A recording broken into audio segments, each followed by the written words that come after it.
बर्तमान समय पाणीपाग विभाग पक्षर मिलिथिबा लाटेस्ट खबर अनुसार सारा राज्य में हाड़भंगा शीत जारी 12 तारीख जाए प्रबल थंडारू निस्तार नहीं। सारा राज्य में हाड़भंगा शीत जारी रही।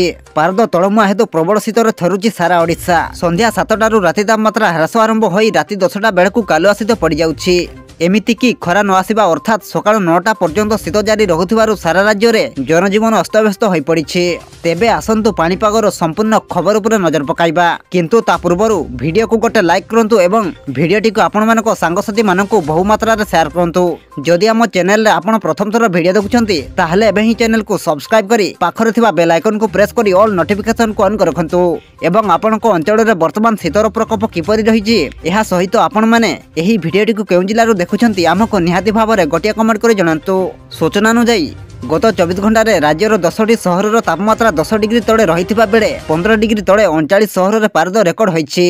सेहीपरि द्वैत नगरी में मध्य तापमात्रा 12 डिग्री तलक खसीछि।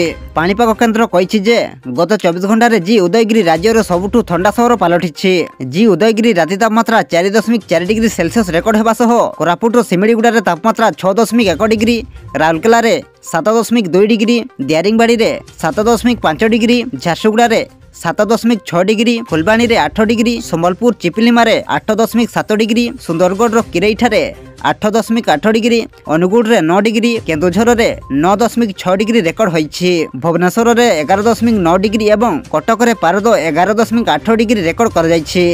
पाणीपाग केन्द्र कहिछि जे राज्य को वर्तमान उत्तर उत्तर पश्चिम दिगरु ठंडा शुष्क वायु प्रवाह जारी रहिछि।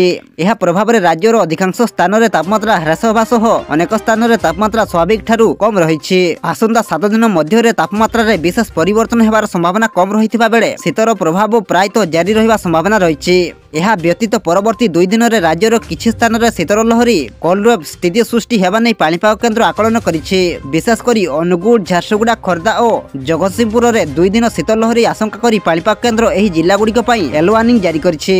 एही 2 दिन रे किछि स्थान रे घनकुड़ी मध्य आशंका करा जाइछि। 2 दिन मध्य रे सुंदरगढ़, कोरापुट और कंधमाल रे घनकुड़ी आशंका रहिछि।